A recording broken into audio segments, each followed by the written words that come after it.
求皇祖父允孙女换个父亲。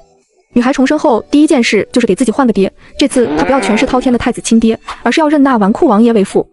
什么？换个父亲？父皇，此子目无尊长，若是留在宫里，日后必成大患。他方才说的话，若是传出去，皇家岂非要被天下人取笑？父皇，当年儿媳10月怀胎，分娩之时险些丧命，儿媳还在月子里，便出了那样的事情，她被贼人掳走，儿媳日日以泪洗面，缠绵病榻整整6年。如今她却要认别人为父，儿媳宁愿撞柱一死了之。姐姐，你方才的话是真的伤了母妃的心了。太子妃娘娘，我若求皇祖父允我入东宫，你愿意吗？上辈子她最奢求的是太子妃的爱，明明被掳走之时还会为她难过痛哭，可为何到最后却任由宋希言折磨她，杀死她？想来太子妃娘娘是不愿的，强扭的瓜不甜，所以我不会去东宫。可是我就该去皇觉寺吗？我穿的破烂是因为我没有银子去买衣裳，我面黄肌瘦是因为我没有1日3餐吃饱过。可纵使如此，我从不曾怨恨，我也从不曾走歪路行恶事，努力的去读书识字。难道就因为我身上流着您和太子殿下的血，我就该去皇觉寺那等关押有罪之人的地方吗？这一连串的话让太子妃脸上的血色缓缓消散。你质问上亲，可是要治罪的。为什么在这个孩子身上看不到丝毫的痛苦挣扎？就好像不是我不愿认这个孩子，而是这个孩子不愿认我这个母亲。太子妃娘娘，我没有强求做您的女儿，求皇祖父允我换个父亲，是我唯一能想到的办法。所以我究竟做错了什么，让您如此的讨厌我？不许欺负我母妃，母妃，我害怕。你错就错在命不好，你与东宫运势相冲，你我也没有母女缘分。皇祖父，太子妃娘娘说的这错，孙女不能认。孙女从不认命，若是认命，早死不知多少回了。太子妃，你这话说的糊涂。朕知你生产不易，可孩子有何错？当年被掳走过了10年苦日子，反倒是你们亏欠着孩子。你这些话，朕听了都伤心。父皇，太子妃方才是有些失言，可这孩子确实不利于太子。朕的意思你还不明白？一个孩子，你明知他无错，却因为个人偏见对其严词苛待，他和你们东宫可是打断骨头连着筋的血亲。朕且问你，你不愿他去东宫，也不许他另寻庇护之处，难道是要逼着他去皇觉寺？别忘了，这孩子也是朕的血脉。父皇息怒，儿臣知错，儿臣这就命人在东宫给他收拾出一个院子。朕可不敢把这孩子再交给你。这是朕的4子齐王，如今府中有一个嫡女；这是朕的3子楚王，如今府中有一个嫡子，一个嫡女。还有这个是朕的长子秦王，尚未娶妻。朕金口玉言，允你愿望，你且从中选一个，你的过继之事，朕亲自做主。皇祖父，孙女选他。大名鼎鼎的纨绔王爷秦王宋玉。你是说你要认秦王为父？太子显然有些失去理智，他宁可让他去东宫，也不愿看他向宋玉那厮叫爹。没错，前世我被推进御花园里的湖水之中，工人们得了宋希言的命令，不许打捞，是宋玉下水把我捞了起来。而宋玉也在我死的第2日，被刚登基的太子以谋逆的罪名处死。所以我和宋玉本就是一条船上的蚂蚱。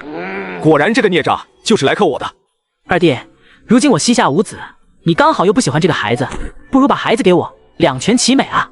再说了，当大哥的给弟弟擦个屁股也是应该的。你，孩子，你真的要选秦王？皇祖父，孙女确定。宋时欢，你可知秦王在外的名声？整日沾花惹草，斗鸡斗猴，京中勋贵人家没有一个愿意把自己的女儿嫁进秦王府。你自作聪明，反而把自己推向深渊。不劳费心，比起皇觉寺，我现在已是十分满足。太子妃紧盯宋时欢，试图找出他强忍痛苦的痕迹。希言从出生起便每日睡在我身边，殿下只要一回到东宫，便立刻来瞧希言。他的3个哥哥给他搜罗来的奇珍异宝堆满了2个院子。连太子妃自己都说不清，他为何要开口说这些话来刺激宋时欢？太子妃娘娘教女有方。不过太子妃娘娘方才不是说我被掳走后，你日日以泪洗面，缠绵病榻吗？如今看来并非因为我，怕是教导女儿过于耗费心神所致。牙尖嘴利，看来日后秦王要好好管教了。明明不喜欢这孩子，为何心口这么疼？看着他冷漠的样子，仿佛有东西从体内流失。谁又在念叨本王？本王的孩子自然是天底下极尊贵之人，要吃有吃，要穿有穿，要靠山有靠山，无需看人脸色，又何来管教之说？二弟，你说是不是？这小家伙要是刚记在我名下就被东宫欺负，我面子往哪搁？宋时欢眼底闪过亮色。面对东宫分毫不让，此爹可教。明亲爹是权势滔天的太子，可这个女孩却宁愿选一个纨绔做爹。5日来，宋时欢以摸亲王府乱象，府里的仆从都是各方眼线。这纨绔父王竟只有嬷嬷管家2个可信之人。阿欢，本王这会儿准备出府，你有什么想吃的东西，本王都给你带回来。父王是要去斗鸡，还是斗蛐蛐，亦或是带上府中的酒去流云亭喝？嬷嬷管家竟然出卖我！父王，难道斗蛐蛐比阿欢还重要吗？方才错怪这老仆了，小家伙是太想我。怎么可能？阿欢比斗蛐蛐重要千百倍。我不信，昨个我想看父王养的蛐蛐，嬷嬷拦着我说你有令，不许任何人碰。坏了，冲着我蛐蛐来的。宋玉把心一横，来人，把所有蛐蛐都扔出王府。阿欢乖，快别哭了，蛐蛐对本王来说压根不值一提。不止蛐蛐，还有斗鸡，还有酒。阎王点卯。宋玉眼前浮现出这4个大字，心肝也开始颤了起来。我知道，前头几日父王就是因为这些才不来看我的。太子殿下和太子妃娘娘都不喜欢我，父王是不是也不喜欢我？我就是个没人喜欢的孩子。是啊，阿欢本来就亲爹不疼亲娘不爱，在外吃了10年苦，如今到了秦王府，我竟然一连几日都不来瞧瞧，只把人交给嬷嬷，实在是不该。来人，再把本王那些大公鸡都给宰了，中午给郡主炖汤喝，就当给郡主补身子。还有那些酒，放在王府里太过碍眼，都赶快搬出王府。莫哭莫哭，再哭眼睛都该肿了。宋时欢又哭了一会儿，才委屈巴巴地说自己困了。嬷嬷，本王方才瞧阿欢的眼眶还是红的，也不知睡醒后疼不疼。这养个女儿还真是得精细些。女儿家本就是水做的，更何况咱们郡主还是千金之躯。先皇后保佑，王爷终于要往正道上走了。要知道，连皇上都骂了不知多少次，不仅半分作用都没有，王爷还变本加厉多养了几只大公鸡。今日郡主就哭了一场，嘿，王爷自己个儿就把东西给炖了。郡主真乃仙人。本王的阿欢哪都好，就是太爱黏着本王了。宋玉叹了口气，才4日没见到我就大哭一场，女儿太黏人也是一种烦恼啊。这以后可怎么办呢？总不能走哪就把阿欢给带上吧？迎春楼、流云亭、文姬房这些常去的地方，这都是些什么破地方？阿欢可不能去，我就这么一个女儿，可不能被这种地方给带坏了。宋玉痛心疾首地看着冒热气的炖鸡，正暗暗决定要多吃几口来抚平心中的伤痛。王爷，宫里皇后娘娘身边的陈公公来了，说请您和郡主即刻进宫用膳。今儿个就是天王老子来了，本王中午也得吃这鸡。阿欢，快吃。父王也吃。鸡肉那儿不柴，上佳之品，最后进了我和阿欢的肚子，这些鸡也不算枉过此鸡生。父王，皇祖母是个什么样的人？和皇祖父一样慈祥和蔼吗？你皇祖父跟和蔼可亲可没半点关系，本王不知被他打了多少次，下手还特别狠。至于你皇祖母，你是他的亲孙女，他应当会喜欢你的。景仁宫还未进门，便听到了元佑帝满是怒火的声音。请他进宫用膳，还得求着他不成？让一桌子人在这里等这么久。皇上息怒，玉儿定是有要事在身，耽误了时辰。他能有什么要事？这个混账，整日跟在外面鬼混，早晚要把皇家的名声给败完了。一个茶盏摔在宋玉和宋时欢面前，宋玉立马伸手把宋时欢护在怀中。父皇，有什么气您冲着我来，吓我孩子算什么？阿欢，皇祖父方才是手滑了，你别怕。皇上何时对其他孙辈这般怜爱过？如今看来，皇上是真的把这个孩子放在了心上。这份偏爱本该是灵儿的，竟落在了宋玉身上，这可不行。玉儿，你父皇也是等你等得着急了。今日是本宫想瞧瞧孩子，阿欢，快来皇祖母这里。宋时欢脚下的步子丝毫未动，继后见状也不恼。乖孩子，前几日的事情皇祖母听说了，已经把他们狠狠地骂了一顿。你是他们嫡亲的血脉，他们怎么会不喜欢你呢？母后这话可错了，这是本王的孩子，跟东宫可没有半分关系。这到底打断骨头连着筋啊，难不成要生生断了情分？本就没有情分可言。放肆！这么多人等你用膳等这么久，你还理直气壮？不是这样的，皇祖府是阿欢错了。父王为了哄阿欢，把府中的大公鸡给炖了。方才父王就是在陪阿欢吃大公鸡。皇祖府方才那位公公到的时候，公鸡都炖好了，是阿欢想吃，所以我们才来晚了。元佑帝惊呆了，他不会是人老开始耳背了吧？就秦王府那几只大公鸡，居然也能被炖了。阿欢，告诉皇祖父，你们吃的什么？就是父王经常带着出府的大公鸡，全部炖汤了。蛐蛐父王也扔了，还有酒，阿欢不喜欢，父王也都搬出府了。那几只公鸡吃完了没？没有，阿欢和父王都实在吃不下了。来人，去秦王府把没吃完的鸡肉端来热热，朕也要吃。那几只该死的公鸡，当初气得朕3天都没睡好觉。皇上，臣妾瞧着玉儿如今有了阿欢，也有几分当爹的样子了。若是当年玉儿也能早早成婚生子，也不至于荒废了这么久。我有的时候也想不明白，为什么有的人做错事连半分心虚都没有，竟然还敢主动提起那些烟杂事。混账！你如今都敢指着你母后鼻子骂了，宋玉，你眼里还有没有朕这个父皇？我说的有错吗？分明就是他故意算。皇上，不要打玉儿。继后护在宋玉面前，模样像极了一个慈母。是臣妾说错话了，臣妾以后不提便是。皇后不必替他说话，我大齐向来以孝治天下，没想到朕却养出来一个忤逆不孝的东西。宋玉伸手推开继后，想要直接跟元佑帝争论，可明明只稍稍用了些力气，继后却朝着地上倒去。你们说的对，我宋玉就是个忤逆不孝的东西。宋时欢，你亲自选的爹如今正在挨打，而皇祖父却在屋子里陪皇祖母，我父王和母妃也陪侍在侧，这就是你和我的差距。皇祖母想要拉拢眼前这个野丫头，凭什么？我才是皇祖母最喜欢的孙女，差距吗？宋时欢低声呢喃，他看出打板子的太监用尽全力，如此下去，宋玉可能会断腿，但元佑帝不会下此狠手。瞬间，宋时欢迅速扑向宋玉，两名侍卫来不及反应，板子重重落下，宋时欢当场昏倒。阿欢，阿欢，阿欢怎么了？阿欢替我挨了一板子，快给他叫御医啊！传朕指令，叫梅太医。皇后，这2个人是你宫里的太监，朕虽下令打的混账板子，可行刑之人只要不是傻子，下手就该知道轻重。可阿欢只受了一板子，便活活晕过去了。还有那混账，太医说伤及内里，险些救。皇上，臣妾也不知玉儿和阿欢会伤成这样。皇后若连自己宫里的人都看不好，朕来替皇后管。皇上明鉴，玉儿是姐姐唯一的骨血，臣妾将她看得比灵儿还重。若是皇上不信，臣妾可以对着姐姐的灵位发誓。来人，把2个行刑太监杖毙。当着你父皇的面耍小聪明，你如今可真是胆大包天。母后息怒，孩儿本以为就算板子打得再重，以宋玉的性子也只会强忍，若不是有个宋时欢，等父皇知道板子轻重时，也已经晚了。一步好棋被那孽障毁了，就差一点就能让宋玉下辈子都站不起来了。那孽障怎么不消失在世上？你难道没看出你父皇很喜欢他，一个孩子罢了，养在东宫便是。如今好了，白白给宋玉送个孩子。还有，当年本宫算计宋玉私会心儿，这件事若是被你父皇知道，不止本宫的皇后之位，连带着你的太子之位都保不住。阿欢，你疼不疼？不然本王给你念话本子转一下注意力。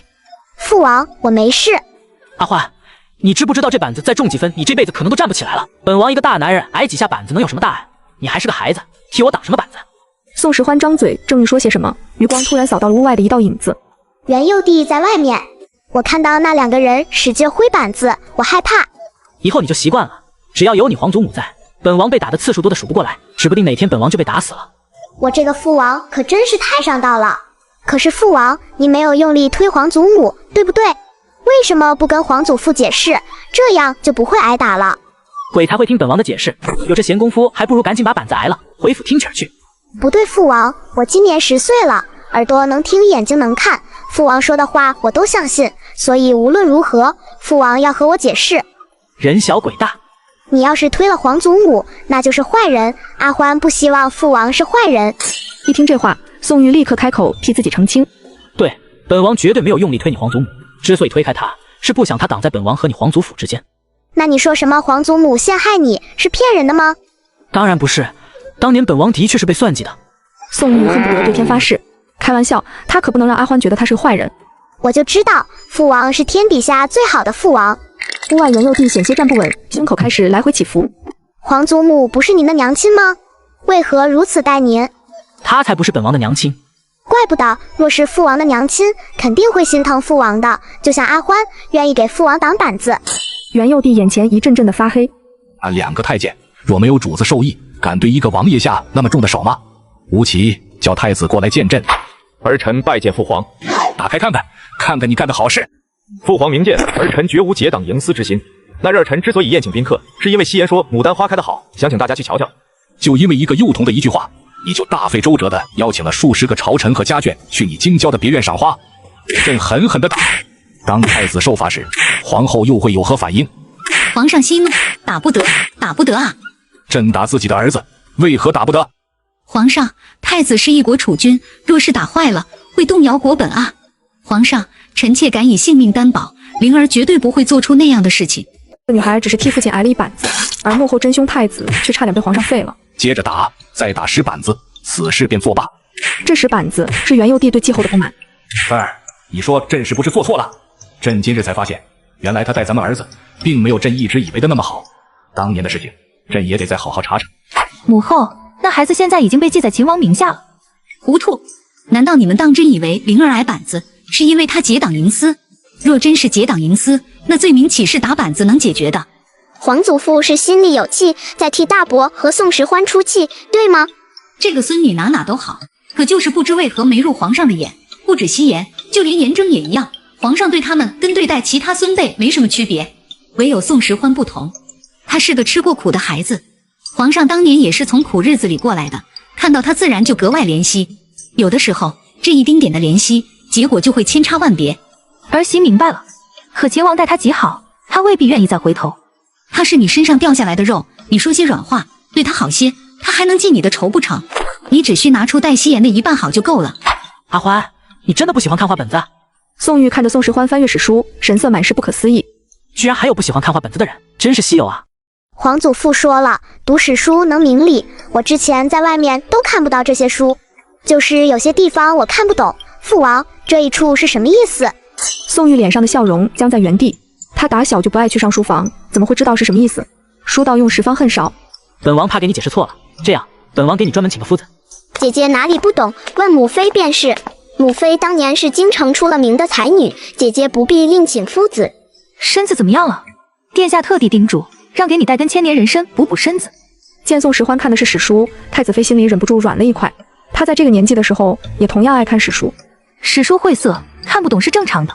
你若是愿意，可以搬去东宫住，哪里不懂的我都给你讲。我父王也能给我讲，父王，你说对不对？宋玉反应了过来，这是想来抢我闺女？呸，臭不要脸！当然了。宋玉硬气回道，快速瞄了眼史书那页的内容。阿欢，本王先去给你热杯牛乳。父皇，问您个问题，10万火急。你不会是脑子坏了吧？从小一看书就说头疼，这会儿来问朕史书？父皇，咱我闺女都被抢走了。谁敢？宋玉发誓，这是他第一次从老头子嘴里听到这般动听的话。宋玉把元佑帝的原话给宋时欢复述了一遍，宋时欢连连点头。原来是这个意思，父王可真厉害。那当然，本王上知天文下知地理。阿欢，咱们不必去问个外人。阿欢现在是本王的女儿，若是有什么不懂的地方，本王自会帮她解决，不劳二弟妹费心了。既如此，阿欢，我和你妹妹明日再来。而此时的宋玉还不知道，方才他已经给自己埋了一个巨大无比的坑。半个时辰后，宋时欢再次指着史书的另一处。父王，那这个地方是什么意思呀？宋玉又再次火急火燎地去求助了元佑帝。几回下来，宋玉目光涣散，双眼无神。又是哪里不懂？给我找个通晓史书的夫子。元佑帝的表情已经从惊愕变得麻木。这混账难不成真的因为阿欢转了性子？朕得去对着祖先的牌位摆摆。怎么样？他答应回东宫了吗？父王，姐姐好像不喜欢我们，一直不搭理母妃，我们被大伯赶出来了。这孩子怕是因为那日的事情同我们有了隔阂，明日我再去试试。你们明日去直接同他把话说明白，让他自己选。阿欢，你今夜怎么不看史书了？快看啊，不然我不就白费功夫了。在宋玉满是期待的目光之下，宋时欢打开了昨日的史书。宋玉巴巴地盯着宋时欢，恨不得宋时欢每一句都开口问他。原来这就是满腹经纶的感觉吗？父王简直太厉害了，阿欢要更努力些，向父王学习。王爷，郡主，太子妃娘娘来了。阿欢，本王去把人撵走，你继续看书便是。当着我的面抢我闺女，当我宋玉死了不成？父王，请他进来吧。傻父王，皇祖父还在悄悄看着呢。太子妃娘娘，我今日没有看不懂的地方了。如果现在再给你一次机会选择，你要不要回东宫？若是你愿意回东宫，我保证你的吃穿用度和西颜一样。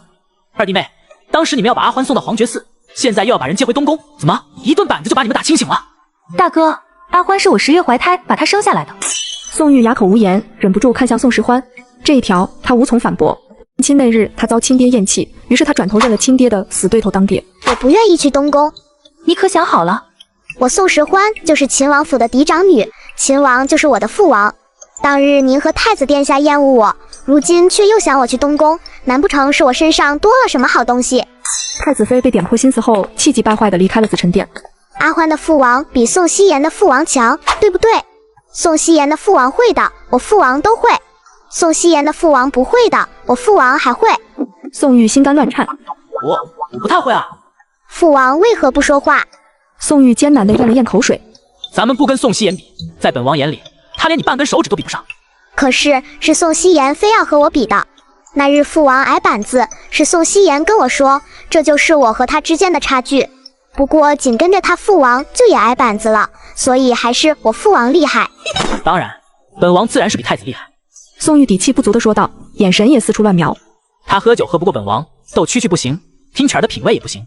宋时欢一副果然如此的样子。宋玉在宋时欢面前闹了个大红脸，气呼呼地找上了袁佑帝。又有什么事？朕现在看见你就烦。能不能管好东宫的人，别总在阿欢面前转悠。2条腿长在他们身上，朕又管不着。再说阿欢不是又选了你吗？父皇，您偷听我们说话，没想到您竟然是这样的人。朕怎么了？朕还听到你夸下海口，说比太子厉害。你说说你，30多的人了，整日还没个正形。你今日能骗过去，来日阿欢若要你和太子比较，你连个屁都放不出来。粗俗！宋玉气得手指发抖。堂堂天子竟如此粗俗，有些人这辈子连个女儿都没有，自然不懂这种感觉。袁佑帝的老脸也黑了，这辈子没个女儿，他心里难受的厉害。行了，太子妃毕竟是阿欢的娘，朕难不成还能拦着娘见闺女？朕倒是没想到，你和阿欢还真有父女缘分。阿欢从小就没娘亲护着，宋林这个爹也不喜欢他，跟我又有何区别？至于我夸下的海口，不劳您费心。宋玉仍旧每晚雷打不动地听夫子授课，白天则给宋时欢讲解史书。宋时欢看向宋玉的眼神越发炙热。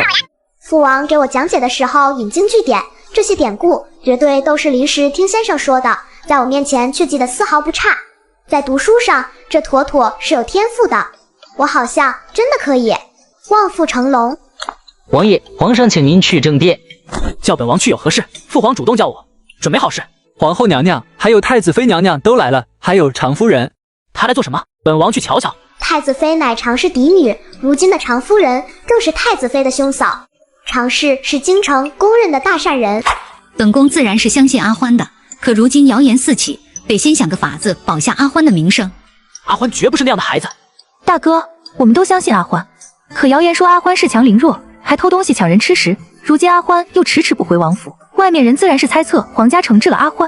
若是没有证据，阿欢的名声也就全毁了。本王的女儿还需要有什么证据？哪个不长眼敢说谎的，本王直接大刑伺候。王爷，若是找跟阿欢相熟的人，亦或是夫子来作证，此事自然便能了结。臣妇今日一听到这些谣言，就立刻求着进宫。阿欢那孩子，常家也是心疼的。是啊，玉儿，若是像你说的那样大刑伺候，你的名声还要不要了？本宫觉得常氏说的法子就不错。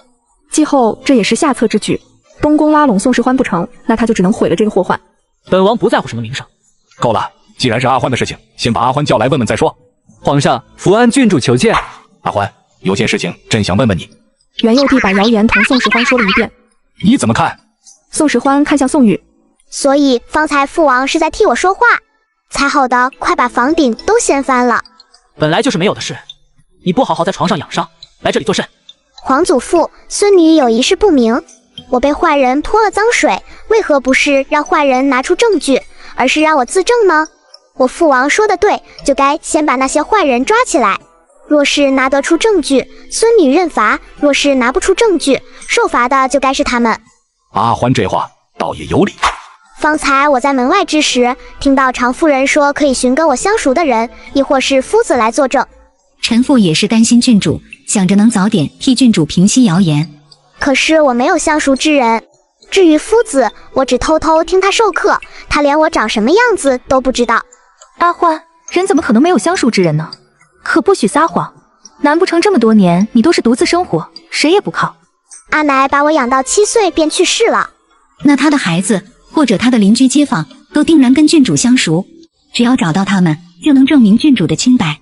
常夫人为何执着于让本郡主自证清白？您看似处处为我着想，实则一直逼我自证。若是那些所谓的相熟之人同样污蔑我，那我岂不是跳进黄河也洗不清了？您到底是想帮我，还是想害我？郡主，臣妇绝无害您之心。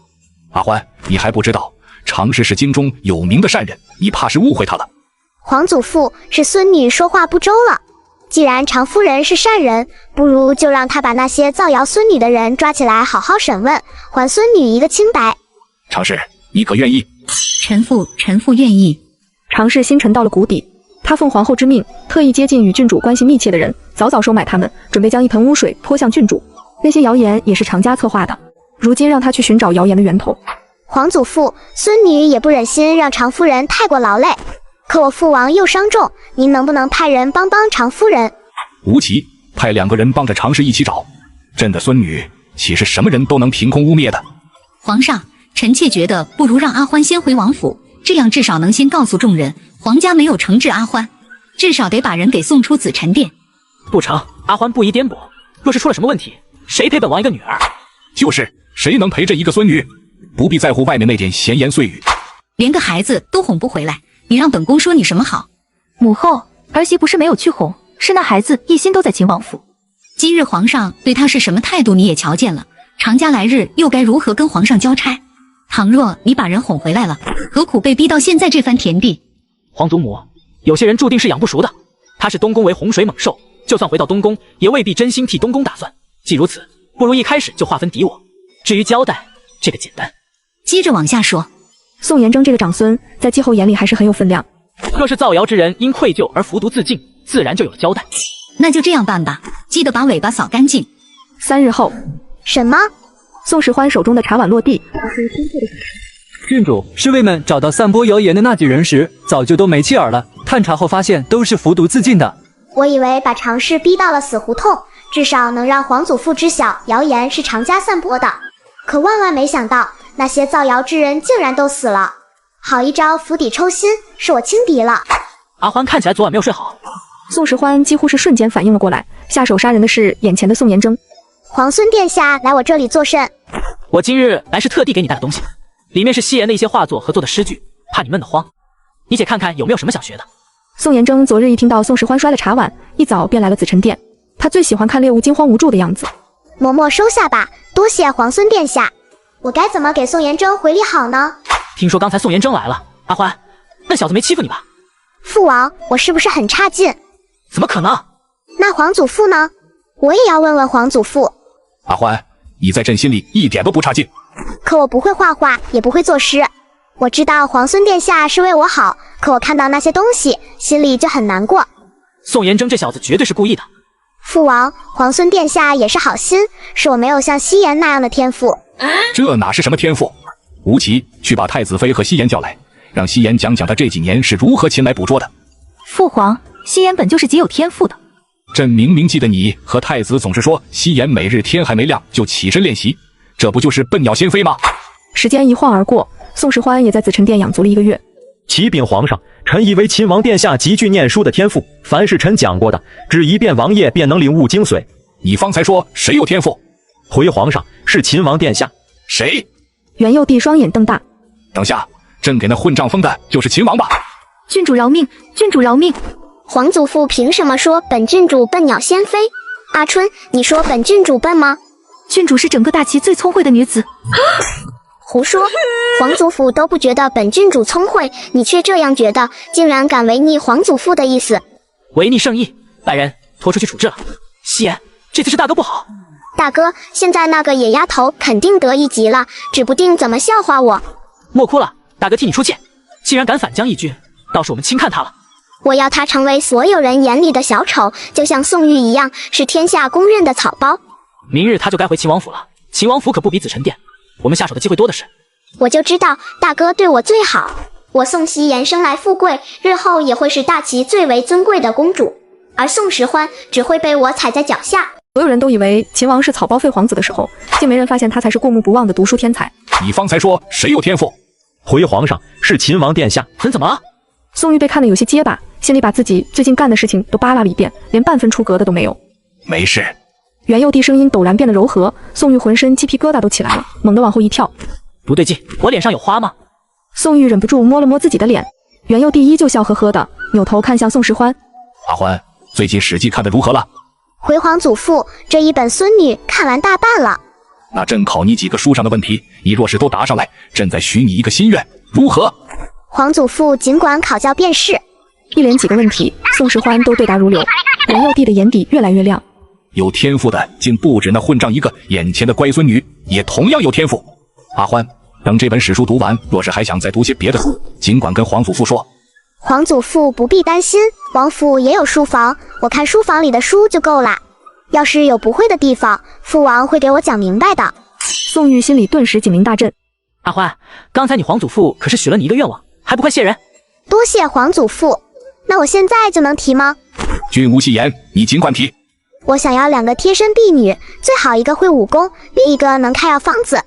为何要一个会武功，一个能开药方子？会武功就能教我习武，会开药方子就能把我养得白白胖胖。幼帝大笑出声。朕允你。阿欢，等过几日，本王给你请个夫子如何？你每日跟着夫子学上几个时辰，再练练武。好呀。宋时欢答应得过于流畅，宋玉一下愣住了。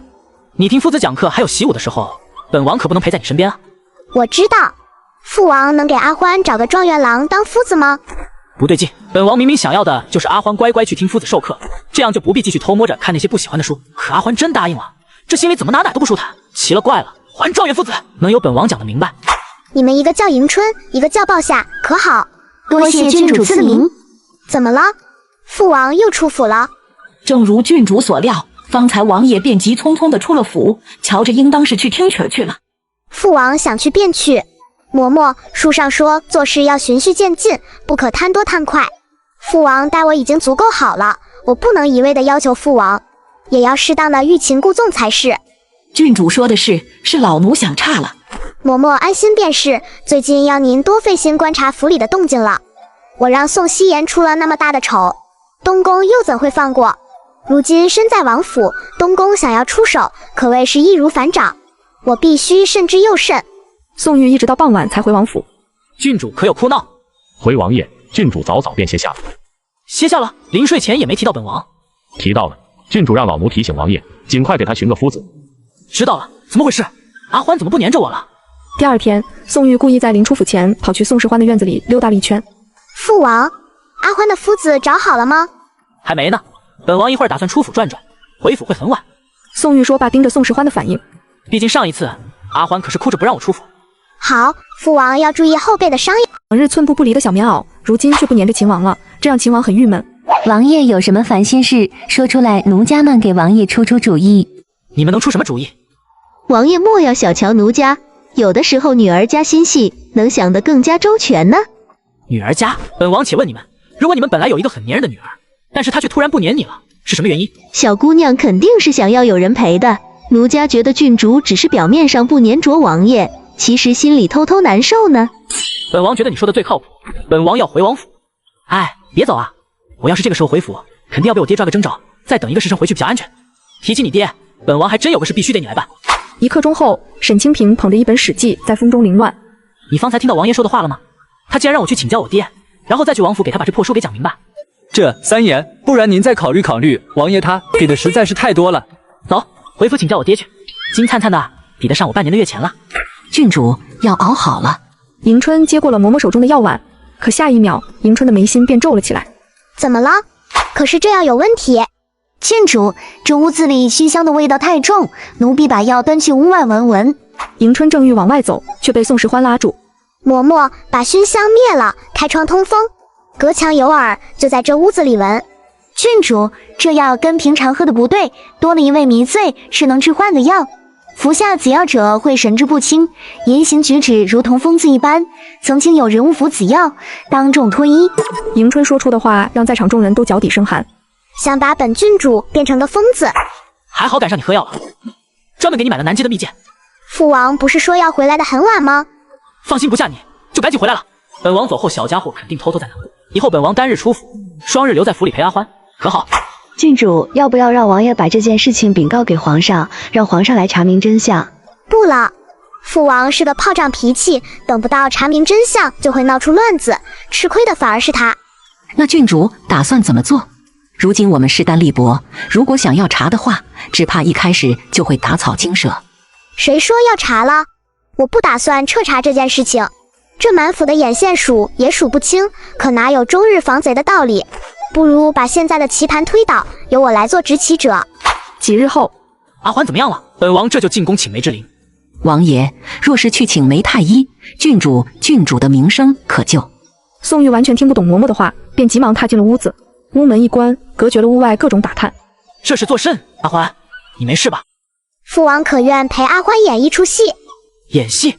这王府里的奴才太多了，我不喜欢那么多人，而且他们心坏，我想找个法子把他们都赶走。阿欢想怎么做？父王，我们就这样。这样真的能行吗？父王只管信我便是。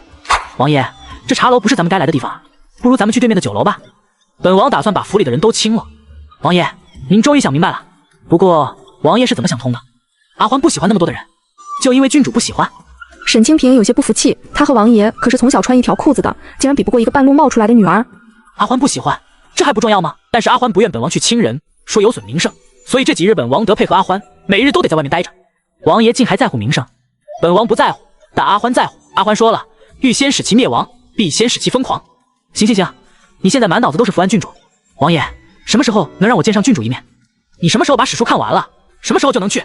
一连几日，宋玉都是早早便来到宋世欢的院子，就在想要进去看宋世欢时，被嬷嬷拦着。每次宋玉都要发上好大一通火，几次后，宋玉便不愿再来宋世欢的院子了。想不到父王的演技也不赖，都能去演画本子了。这几天府里的下人对咱们院子是越发不上心了。昨日送来的午膳都是凉的，就是前日奴婢走在路上，还有个不长眼的想往奴婢身上撞，结果被奴婢一脚踢飞了。如今这样的旗面，不就是我们想要的？郡主，咱们王府真的马上就会来客吗？其他人以为父王对我失去耐心，可下毒之人却会以为我因中毒不敢见父王，费尽心思弄来剂药，又怎能忍得住不来看自己的得意之作？这女孩假装中毒，只为引出幕后真凶。郡主，咱们王府真的马上就会来客吗？费尽心思弄来剂药，又怎能忍得住不来看自己的得意之作？你们郡主呢？郡主病了。病了就好。太子妃娘娘，求您为我做主。宋妍铮瞬间只觉得一口老血顶到了嗓子口，眼前的宋世欢眼神清明，哪有半分中毒的模样？怎么了，好孩子？怎么瘦成这样，脸白的像纸一般？您是？我是你舅祖母。舅祖母，这满府的奴才都欺负我，竟然还把徐老夫人给请来了。东宫这次可真是搬起石头砸自己的脚。这是见我们阿欢年幼，趁着王爷不在府上欺负阿欢。今日若不是您来了，我只怕是要被这些奴才折磨得不成样子。方才那些奴才说你病了，姐姐，我瞧着你没病，姐姐是在装病骗他们吗？皇祖父可是说过最厌恶撒谎的人，大哥明明告诉我宋时欢服用了毒药，如今定是疯疯癫癫不敢见人，所以才迫不及待的想要来揭穿宋时欢的丑样，可现在却是扑了个空。难道在妹妹眼中我就是这样的人吗？若非如此，姐姐为何这么长时间连大伯都避而不见？夕颜。刹那间，宋夕颜便意识到他说了不该说的话。